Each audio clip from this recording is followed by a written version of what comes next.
Muito bom dia a todos. Live e live. Começamos mais uma semana. Temperatura bem quente. Isso nos mostra que espiritualmente temos que arregaçar as mangas, porque vem uma semana que vai nos ensinar muito e vamos aplicar muito daquilo que aprendemos. Nós somos no meio do plano 101. Como se tornar uma pessoa melhor, mas para se tornar uma pessoa melhor, a partir de se tornar uma pessoa maior. O que significa uma pessoa maior? Vimos uma pessoa que está em sintonia com seu lado espiritual, propósito da sua vida, a sua missão individual, e entende que o resto é resto. Ele sabe priorizar aquilo que realmente é importante. Isso eleva a pessoa, dá para um outro foco sobre a vida, onde que não se irrita com coisas pequenas e se torna uma pessoa maior. Mas antes de continuar, gostaria de apenas esclarecer um assunto que é fundamental antes da gente desenvolver o nosso assunto, missão da nossa vida. Qual que é a nossa missão? Antes vem um detalhe que temos que esclarecer. Muitos de nós achamos e vivemos com o sentimento que o mundo no nosso redor é um mundo falso. É um mundo mentiroso. Aliás, achamos que os únicos verdadeiros, honestos somos nós. Somos obcecados com essa ideia da nossa honestidade versus aquilo que está no mundo que é totalmente falso. E para iniciar nossa semana, uma história super profunda que eu ouvi de meus mestres. Eu acho essa história fundamental para a gente realmente entender ela bem.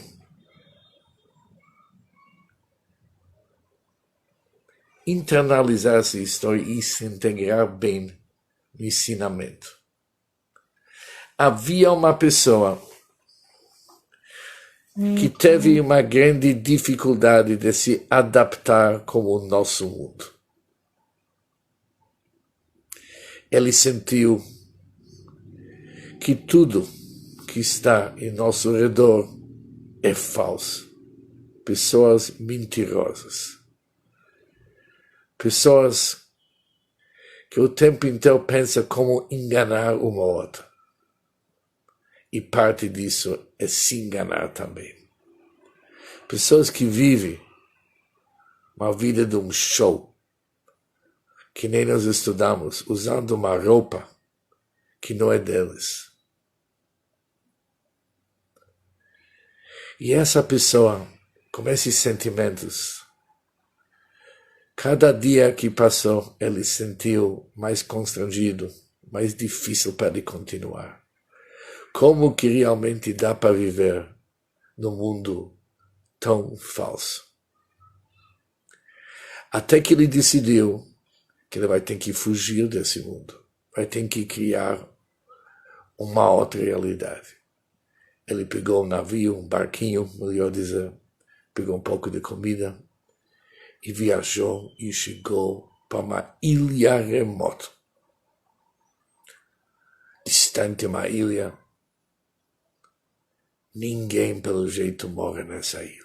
Ele desceu, ficou ele e Deus só.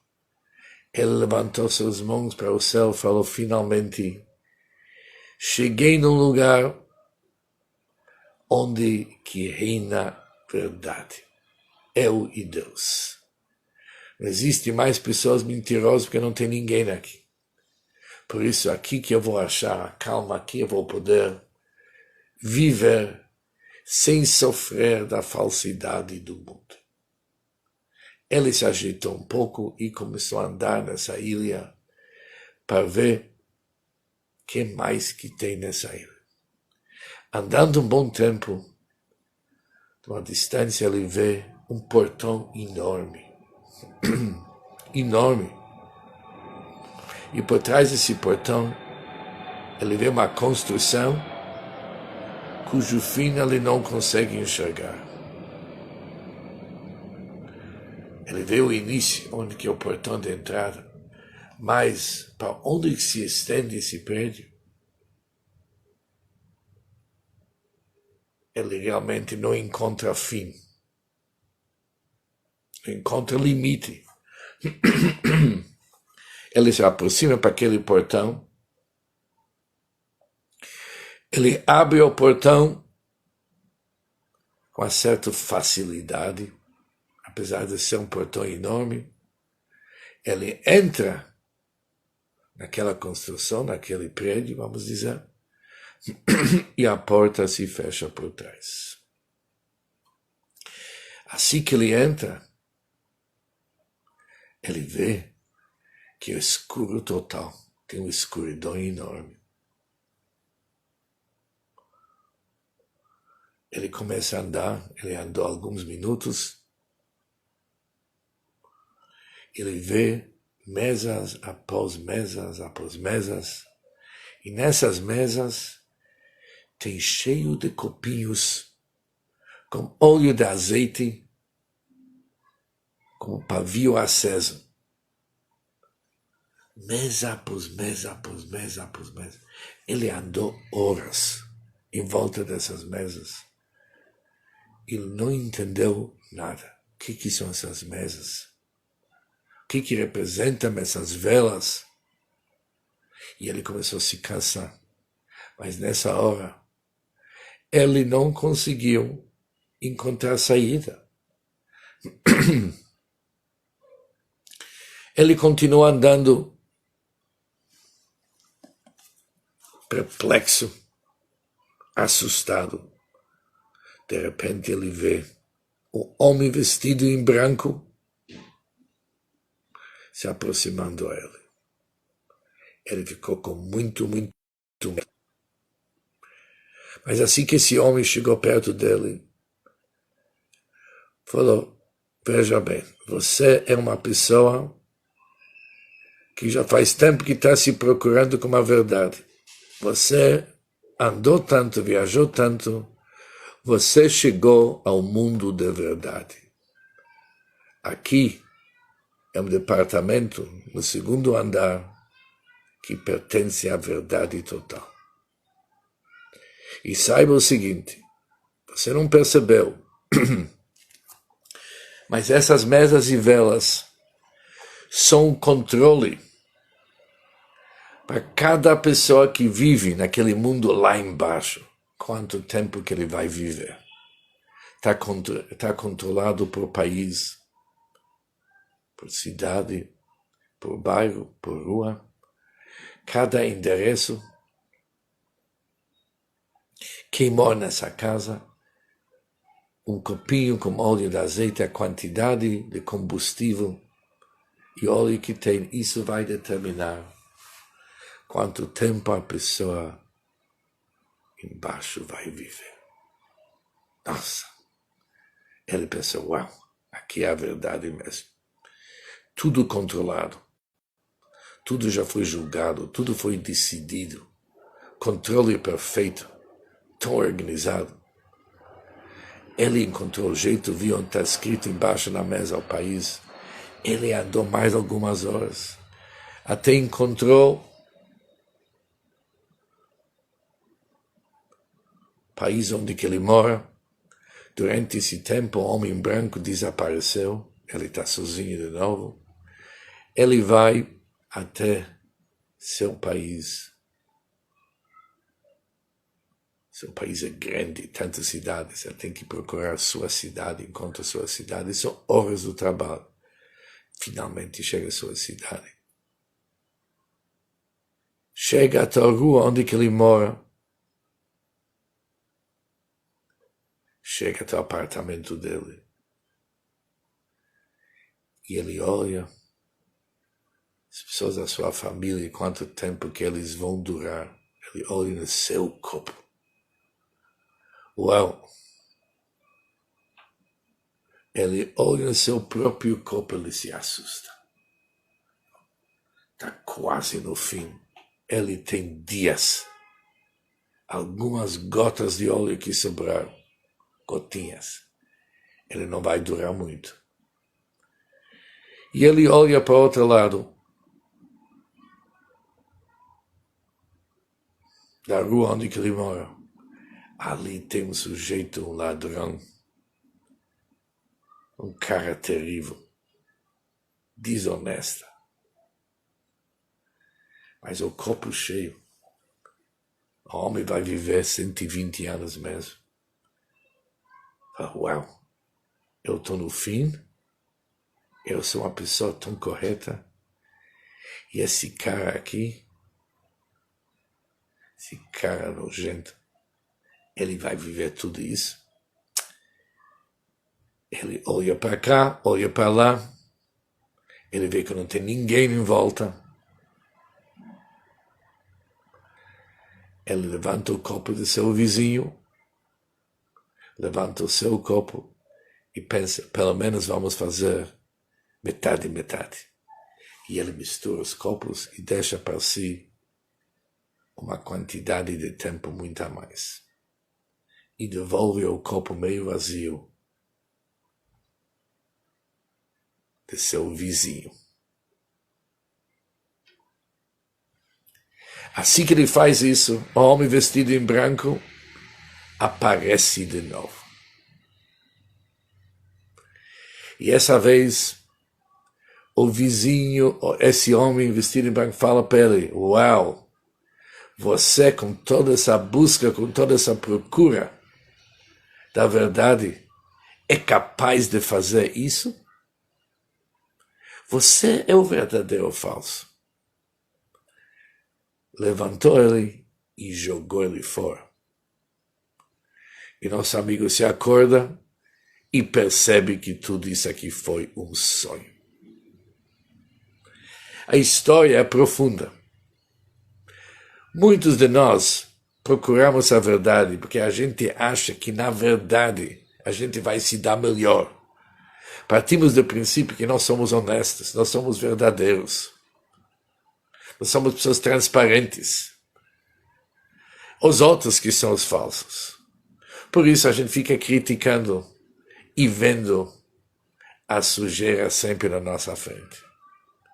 Partindo do princípio que nós somos honestos, nós somos o máximo. E o mundo inteiro à nossa volta é podre. Mas a verdade é, procura a verdade dentro de você antes. E isso é interessante, porque o nosso movimento, o movimento do Chabad, Lubavitch, sempre falamos do Rebbe. O Rebbe demonstrou para nós que a forma que ele enxergava o mundo, as interações que ele teve com todos com quem que ele teve contato, ele viu o lado positivo no nosso mundo. Ele poderia realmente ver como o nosso mundo é um pomar de Deus. O Rebbe sempre foi além do presente e além das falas do passado e olhou mais a potencial de cada um de nós, que é o máximo. O potencial de cada um de nós é realmente para se tornar gente melhor e gente grande. Não viu tanta falsidade no mundo. Não viu tanta sujeira do mundo. Porque quando dentro de nós realmente é um pomar de Deus, nós vamos enxergar o mundo como um pomar de Deus. Mas por que eu contei essa história? Essa obsessão, que tem tanta gente obcecada com o fato que tudo na nossa volta é falso, é ruim, é terrível. Devemos realmente se acalmar um pouco com isso. Isso não é para dizer que a gente tem que viver no engano, porque, de uma certa forma, nós devemos saber transcender a fraude do nosso mundo. Mas, para transcender a fraude do nosso mundo, tem algumas coisas que nós devemos saber. A primeira coisa, não ficar obcecado com isso, partindo de um princípio que nós somos verdadeiros total e o mundo é falso total. Mas tem mais um assunto que é importante saber. Percepção nem sempre é realidade.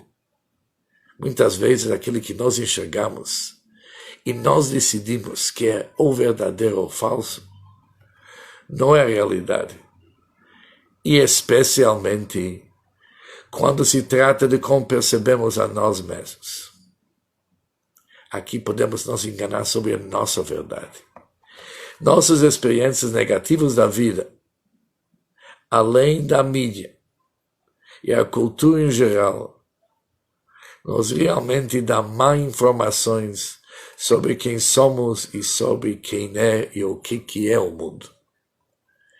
Por isso, devemos realmente ser atentos que não tudo que está na nossa volta é verdade. Mas devemos enxergar a nossa verdade e a verdade do mundo. E isso é importante. Devemos saber que quando uma entidade está completamente alinhada com seu objetivo, isso é verdade. A fraude é causada pela dualidade.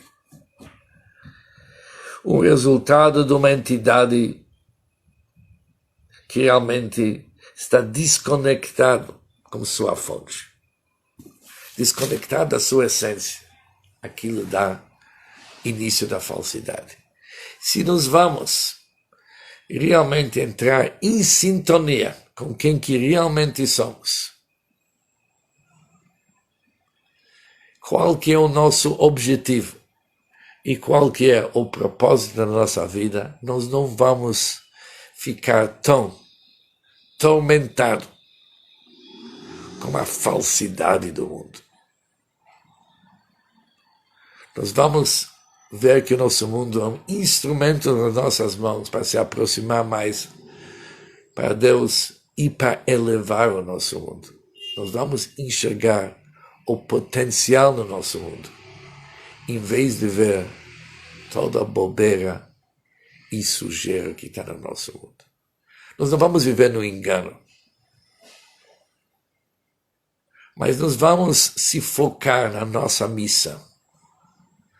Focando na nossa missão, isso nos oferece de não ser tão crítico, de uma forma negativa sobre o nosso mundo, e ver o nosso mundo como algo que nos oferece uma possibilidade de se aproximar para Deus. Aproveitando bem numa linha do Tânia, sagrado Tânia. Se não tivesse a nossa alma animal que sustenta o nosso corpo, se não tivesse o nosso corpo, a nossa alma divina sozinha jamais que poderia cumprir uma mitzvah, um mandamento de Deus. Não dá para fazer um favor para uma outra pessoa se o nosso corpo não está funcionando bem, se não tem saúde. Por isso, o nosso corpo, a nossa alma animal, o mundo inteiro são instrumentos. Isso é a nossa verdade. Vamos se focar na nossa missão, na nossa verdade, e não sofrer da falsidade do nosso mundo. Isso é a etapa número 1. A partir da manhã, vamos para a nossa missão mesmo. Bom dia para todos e muita sorte.